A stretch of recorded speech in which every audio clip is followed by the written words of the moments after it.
KPCC ആസ്ഥാനത്ത് നിന്നും M മനോജും Prashant ശങ്കരമംഗലത്തും തുടരുകയാണ്. പ്രശാന്ത്, മനോജ്, നേരത്തെ നിങ്ങൾ പറഞ്ഞു വെച്ചതുപോലെ തന്നെ വലിയ ആഹ്ലാദമാണ് VD സതീശൻ വിഭാഗം അവിടെ നടത്തിക്കൊണ്ടിരിക്കുന്നത്. സ്വാഭാവികമായും പിണങ്ങിപ്പോയ ചെന്നിത്തല പക്ഷം അവിടെയെങ്ങും പരിസരത്തെങ്ങും ഉണ്ടാകാനും സാധ്യതയില്ല എന്ന് തോന്നുന്നു. അപ്പം KC പക്ഷം ഇനി എന്ത് ചെയ്യണമെന്നറിയാത്തൊരവസ്ഥയിലുമായിരിക്കും. ഒപ്പം ഏറ്റവും പ്രധാനപ്പെട്ട ഉയരുന്ന ചോദ്യം ഈ ഒരു ഘട്ടത്തിൽ മനോജ് പറഞ്ഞതുപോലെ തന്നെ, പ്രശാന്ത് സൂചിപ്പിച്ചതുപോലെ തന്നെ, ഭൂരിപക്ഷം MLA-മാരുടെയും പിന്തുണ KCക്കൊപ്പമായിരുന്നു. കുറഞ്ഞ ഒരു പിന്തുണ മാത്രമാണ് VD സതീശൻ ഉണ്ടായിരുന്നത്. അവിടെയാണ് ലീഗ് സമ്മർദ്ദത്തിന് ഒടുവിൽ ഹൈക്കമാൻഡ് ACC നേതൃത്വം പോലും വഴങ്ങിയത്. ഇനി KCക്കൊപ്പം പിന്തുണച്ച അടിയുറച്ചു നിന്ന ഈ MLA-മാർ എങ്ങനെ VD പക്ഷത്തേക്ക് നീങ്ങും? കോൺഗ്രസ്സുകാരാണ്, ഏത് സമയത്തും നിറം മാറാം. അങ്ങനെയുള്ള കാഴ്ചകൾക്കും ഇനി കേരളം സാക്ഷ്യം വഹിക്കേണ്ടി വരുമല്ലേ?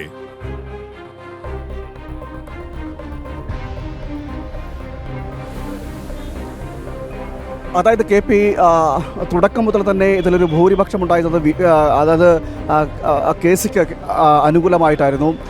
അതോടൊപ്പം തന്നെ മറ്റൊരു കാര്യമെന്ന് പറയുന്നത്, അതായത് സംഘടനയുടെ ഒരു പിൻബലമുണ്ടായിരുന്നു, MLA-മാരുടെ പിൻബലമുണ്ടായിരുന്നു, KPCC അധ്യക്ഷൻ്റെ പിൻബലമുണ്ടായിരുന്നു. അങ്ങനെ മുൻതൂക്കം KCക്കാണെങ്കിൽ ആ മുൻതൂക്കം KCക്കായിരുന്നുവെങ്കിൽ അവിടെ നിന്നാണ് മറ്റ് ഘടകകക്ഷികളുടെ ഇടപെടൽ ഇതിലേക്ക് എത്തുന്നത്. ഘടകകക്ഷികളുടെ ഇടപെടൽ എത്തിയതോടുകൂടിയാണ് ഇത്തരത്തിൽ ഒരു മാറിമറിയുന്നൊരു സാഹചര്യം, അതായത് നിലവിൽ നിൽക്കുന്നതിൽ നിന്ന് മാറിമറിയുന്ന നിലയിലേക്കൊക്കെ എത്തിപ്പോകുന്നൊരു സാഹചര്യമൊക്കെ ഉണ്ടായത്. എന്തായാലും KPCC ആസ്ഥാനത്ത് വലിയ രീതിയിലുള്ള ഇത്തരത്തിൽ നമ്മൾ ദൃശ്യങ്ങളിലൂടെ കാണുന്നത് പോലെ തന്നെ അണികളുടെ ആവേശം ഇങ്ങനെ അലതല്ലുന്നൊരു സാഹചര്യമൊക്കെ നമുക്ക് കാണാൻ കഴിയും. VD പക്ഷം നിരവധി പേർ ഇവിടേക്ക് എത്തുന്നുണ്ട്. എന്തായാലും ഒരു ഭാഗത്ത് വലിയ രീതിയിൽ ആഘോഷങ്ങൾ നടക്കുമ്പോൾ മറുഭാഗത്ത് അതിൻ്റെ മ്ലാനതകളും നമുക്ക് മനസ്സിലാക്കാൻ സാധിക്കും. എന്തായാലും ഇത് കഴിഞ്ഞതോടുകൂടി ഈ ഒരു തെരഞ്ഞെടുപ്പ് വിജയം കഴിഞ്ഞതോടുകൂടി, മുഖ്യമന്ത്രി പ്രഖ്യാപനം കഴിഞ്ഞതോടുകൂടി എല്ലാം കഴിഞ്ഞു എന്ന് നമുക്ക് പറയാൻ കഴിയില്ല. കാരണം ഇനി നടക്കാൻ പോകുന്നത് ഇതിനേക്കാൾ വലിയ വലിയ സംഭവങ്ങളാകാം. രാഷ്ട്രീയ കേരളം സാക്ഷിയാകാൻ പോകുന്നത് എന്നതിൻ്റെ ഒരു മുന്നറിയിപ്പ് കൂടി ഇപ്പോൾ തന്നെ നമുക്ക് ലഭിക്കുന്നുണ്ട്. അതായത് നേതാക്കൾക്കിടയിൽ ചില അസ്വസ്ഥതകൾ പടരുന്നൊരു സാഹചര്യമുണ്ട്. നമുക്ക് ഇത്തരത്തിലൊരു വിജയം മനോജ് കൂടി നമ്മളോടൊപ്പം ചേരുകയാണ്. ഇത്തരത്തിലൊരു വിജയം ആഘോഷിക്കുമ്പോൾ പോലും മറുപക്ഷത്ത് ഇത്തരത്തിൽ KCയുടെ ആയാലും ശരി കടുത്ത അതൃപ്തി KC രേഖപ്പെടുത്തിയെന്നാണ് നമ്മൾ മനസ്സിലാക്കാൻ സാധിക്കുന്നത്.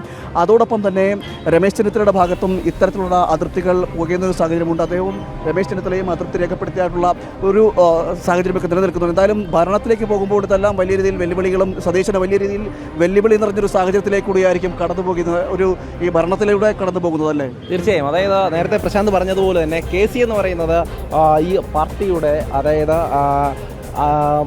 ഏറ്റവും കൂടുതൽ പിന്തുണ കിട്ടുന്ന ഒരു നേതാവാണ്. അത് ഈ നേതാക്കളിൽ നിന്നും. അതോടൊപ്പം തന്നെ രമേശ് ചെന്നിത്തല ഏറെ എക്സ്പീരിയൻസ് ഉള്ള ഒരു നേതാവാണ്. അതോടൊപ്പം VD സതീശൻ. ഈ 3 പേരിലേക്കും എത്തുമ്പോൾ ഏറ്റവും കൂടുതൽ ഘടകകക്ഷിയായിട്ടുള്ള ലീഗ് പിന്തുണച്ചത് സതീശനെയാണ്, അല്ലെങ്കിൽ സതീശനെ ആക്കണം എന്നുള്ള ഒരു തീരുമാനത്തിലേക്ക് ഹൈക്കമാൻഡിനെ എത്തിച്ചത് അത് ലീഗിൻ്റെ സമ്മർദ്ദം തന്നെയാണ്. അത്തരമൊരു തീരുമാനത്തിലേക്ക് എത്തുമ്പോൾ ഈ 2 നേതാക്കളും അതൃപ്തിയിലാണ്. ആ അതൃപ്തി അറിയിച്ചു കഴിഞ്ഞു. പരസ്യമായി പറയുന്നില്ലെങ്കിൽ പോലും അത് അണികൾക്കിടയിൽ തന്നെ നമുക്ക് കാണാം. ഇന്ന് ഈ ആഘോഷത്തിലൊക്കെ പങ്കെടുക്കുന്നത് കൂടുതലും മാനദണ്ഡങ്ങൾ പാലിച്ചില്ലെന്നാണ് പറയുന്നത്. തീർച്ചയായും മാനദണ്ഡങ്ങൾ പാലിച്ചിട്ടില്ല എന്നുള്ള കാര്യങ്ങളൊക്കെ വരുമ്പോൾ തന്നെ ഇപ്പോൾ ഈ ആഘോഷങ്ങൾ നോക്കിക്കഴിഞ്ഞാൽ ഈ ഭാഗത്ത്, അതായത് സംസ്ഥാനത്ത് ആകമാനം നോക്കിക്കഴിഞ്ഞാൽ VD അനുകൂലികളുടെ ഒരു ആഹ്ലാദ പ്രകടനമാണ് ഇന്ന് നടക്കുന്നത്. അതേസമയം തന്നെ ഇതിൽ മറ്റൊരു കാര്യമുണ്ട്. അതായത് VDയെ അനുകൂലിക്കാത്ത MLA-മാർ ഇന്ന് ഈ യോഗത്തിലെത്തുമ്പോൾ അത് സ്വാഭാവികമായും എങ്ങനെ VDയെ ഫേസ് ചെയ്യണം എന്നുള്ള ഒരു കാര്യം കൂടി ഉണ്ട്. സ്വാഭാവികമായും അതൊരു പരസ്യമായിട്ടുള്ള കാര്യമാണ്. KCയെ പിന്തുണച്ച MLA-മാർ ആരൊക്കെയാണ് എന്നുള്ളത് അത് കൃത്യമായും ഇനിയുള്ള മുന്നോട്ട് പോക്കിൽ അത് ചിലപ്പോൾ മറ്റൊരു തരം KPCC അധ്യക്ഷനടക്കമുള്ളവരുണ്ട്. ഷാബി പറമ്പിലിനെ പോലുള്ള ഉപാധ്യക്ഷന്മാരടക്കമുള്ള KPCC ഉപാധ്യക്ഷന്മാരടക്കമുള്ളവരെല്ലാവരും ഈ KC വേണുഗോപാലിനെയാണ് ഇത് പിന്തുണച്ചത്. ഇവരെല്ലാം ഇനി VD സതീശനെ ഫേസ് ചെയ്യേണ്ടി വരും. തീർച്ചയായും. അത് KCയെ സംബന്ധിച്ചിടത്തോളം ഒരു പോസിറ്റീവ് ഘടകമെന്ന് പറയുന്നത് ഈ തെരഞ്ഞെടുപ്പ് സമയത്ത് ഈ നേതാക്കൾക്ക് വേണ്ട ചെലവുകൾ വഹിക്കുകയും ആ നേതാക്കളോടൊപ്പം വേണ്ട ആവശ്യങ്ങളൊക്കെ നിർവഹിച്ചു കൊടുക്കുകയും, അതായത് ഒരു പാർട്ടിയുടെ സംഘടനയെ ചലിപ്പിച്ചത് KC ആണ് എന്നുള്ള ഒരു കാര്യമുണ്ട്. അതേസമയം തന്നെ VD സതീശൻ UDF-നെ നയിച്ചു, ടീം UDF-നെ നയിച്ചു എന്നുള്ള ഒരു കാര്യമാണ്.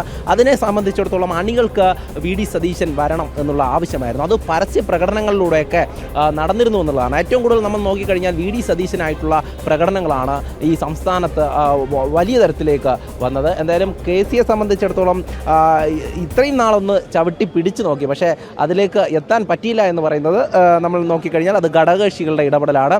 അതോടൊപ്പം ഘടകകക്ഷി എന്ന് പറയുമ്പോൾ നമ്മൾ പ്രത്യേകിച്ച് എടുത്തു പറയേണ്ടത് മുസ്ലിം ലീഗിൽ തന്നെയാണ്. മറ്റ് ഘടകകക്ഷികൾക്ക് ഇത്രയും സ്വാധീനം ചെലുത്താൻ കൊടുക്കാൻ സാധിക്കില്ല കോൺഗ്രസിന്. പ്രത്യേകിച്ചും പാണക്കാട് എന്നുള്ള ഇടപെടലാണ് ഇത്തരത്തിലൊരു നിലയിലേക്ക് എത്തിയതാണ്. ഇത്രയും മഹാഭൂരിപക്ഷം സംഘടനയുടെ അനുകൂലം കെ സിക്കുണ്ട്. അതോടൊപ്പം തന്നെ MLA-മാരുടെ നിയമസഭാ സാമാജികരായിട്ടുള്ള MLA-മാരുടെ അനുകൂലം K സിക്കുണ്ട്.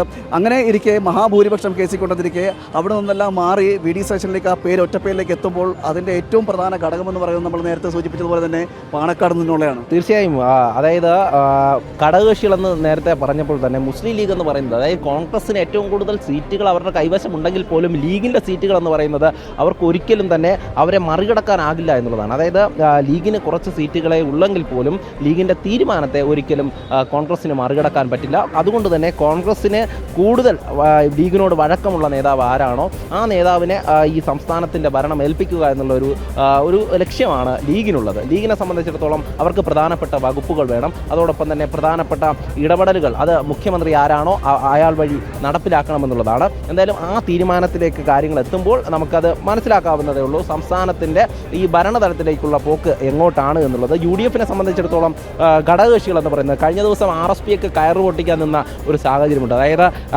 NK പ്രേമചന്ദ്രനായാലും Shibu baby John ആയാലും പറഞ്ഞത്, അതായത് ഇതുവരെ വെള്ളം കോരാൻ തങ്ങളും ഒരുമിച്ചുണ്ടായിരുന്നു, അവസാനം ഈ ഒരു നിർഭാഗ്യകരമായിട്ടുള്ള ഒരു അവസ്ഥയിലാണ് സംസ്ഥാനത്തിൻ്റെ ഒരു രാഷ്ട്രീയ അനിശ്ചിതത്വം നിലനിൽക്കുന്നതെന്നത്.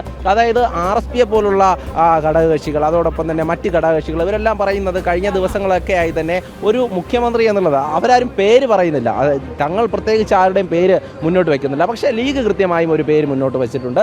ആ പേരിലേക്ക് ഹൈക്കമാൻഡിന് സ്വാഭാവികമായും എത്തിച്ചേരേണ്ടതുണ്ട്. അതിൻ്റെ ഒരു ജനവികാരം എന്ന് പറയുമ്പോഴും കൂടുതൽ അത് ആരുടെ വികാരമാണ് VD സതീശനിലേക്ക് എത്തിയത് എന്ന് ഇന്നത്തെ ഈ ഒരു പലതരത്തിലുള്ള ഇടപെടലുകളും നമുക്ക് പരിശോധിക്കുമ്പോൾ മനസ്സിലാക്കും. എന്തായാലും കെ സിയെ സംബന്ധിച്ചിടത്തോളം പുറമെ മറ്റ് വിഷമ പ്രകടനങ്ങളൊന്നും ഇല്ലെങ്കിൽ പോലും, അതായത് ഹൈക്കമാൻഡ് തീരുമാനത്തെ അംഗീകരിക്കുന്നു എന്ന് പറയുമ്പോൾ പോലും ഇനിയുള്ള മുന്നോട്ട് പോക്കിൽ അത് എത്തരത്തിലാണ് VD സതീശനെ ബാധിക്കുക എന്നുള്ളത് നമ്മളിനി നോക്കി കാണേണ്ടിയിരിക്കുന്നു. കാരണം ഇനിയുള്ള MLA-മാർ, അതായത് KC അനുകൂലികളായിട്ടുള്ള MLA-മാർ ഈ ആഘോഷങ്ങളിൽ പങ്കെടുക്കാൻ എത്തുന്നുണ്ടോ എന്നുള്ളത് കൂടെ നമ്മൾ പരിശോധിക്കണം.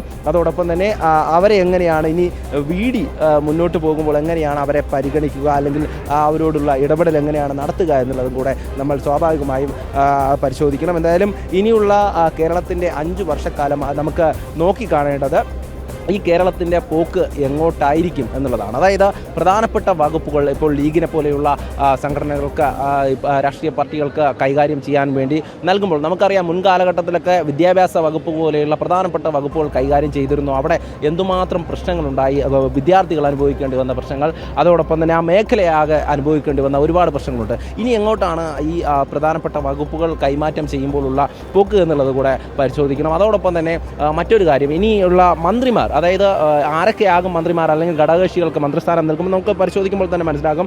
ഉറപ്പായും RSP പോലുള്ള സംഘടനകൾക്ക് ഷിബു ബേബി ജോണിന് മന്ത്രിസ്ഥാനം നൽകേണ്ടി വരും. ഇപ്പോൾ തിരുവനന്തപുരത്തായാലും കൊല്ലം ജില്ലയിലായാലും അങ്ങോട്ടൊക്കെ പോകുമ്പോൾ അതിനേക്കാളേറെ CMPക്ക് മന്ത്രിസ്ഥാനം തീർച്ചയായും അവർക്കൊക്കെ തന്നെ മന്ത്രിസ്ഥാനം നൽകേണ്ടി വരും. അതോടൊപ്പം തന്നെ സ്വതന്ത്രമായിട്ട് നിന്ന് മത്സരിച്ച് വിജയിച്ചവർ പോലും പല ആവശ്യങ്ങളും മുന്നോട്ട് വെക്കുന്ന ഒരു സാഹചര്യത്തിലേക്ക് പോകും. എന്തായാലും UDF-നെ സംബന്ധിച്ചിടത്തോളം കോൺഗ്രസ് എന്നുള്ള അവരുടെ ഏറ്റവും കൂടുതൽ സീറ്റുകളുള്ള പാർട്ടിക്ക് ഒറ്റയ്ക്കൊരു തീരുമാനം എടുക്കാൻ പറ്റാത്ത ഒരു സാഹചര്യം നിലവിലുണ്ട്. കാരണം ഈ ഒരു സമ്മർദ്ദം, ബാഹ്യ സമ്മർദ്ദം എന്ന് പറയുന്നത് ഇപ്പോൾ ഒരു ആന്തരിക സമ്മർദ്ദമായി മാറിയിരിക്കുന്നു. അതായത് നേരത്തെ ലീഗ് പുറമേ നിന്ന് അഭിപ്രായം പറയുമെങ്കിലും ഇന്ന് അതിനുള്ളിൽ കയറിയിരുന്ന അഭിപ്രായം പറയേണ്ട ഒരു സാഹചര്യത്തിലേക്ക് മാറിയിരിക്കുന്നു. ലീഗിന് പിന്നാലെ പോകേണ്ട ഒരു കൂടുതൽ ശക്തി ലീഗിന് ലഭിക്കുമെന്ന് തന്നെ വേണം പറയേണ്ടിയിരിക്കുന്നത് KP. അതായത് ഇനി അങ്ങോട്ട് തുടർന്നുള്ള കാലഘട്ടത്തിലെല്ലാം ഏറ്റവും കൂടുതൽ സ്വാധീനം ചെലുത്താൻ കഴിയുന്ന ഒരു ശക്തിയായിട്ട് ഈ പാർട്ടിക്കുള്ളിലായാലും ശരി, അല്ലെങ്കിൽ UDF-ന്റെ മുന്നണിക്കുള്ളിലായാലും ശരി, മന്ത്രിസഭയ്ക്കുള്ളിലായാലും ശരി, ലീഗ് മാറും എന്നതാണ് ഏറ്റവും എടുത്തു പറയേണ്ടത്.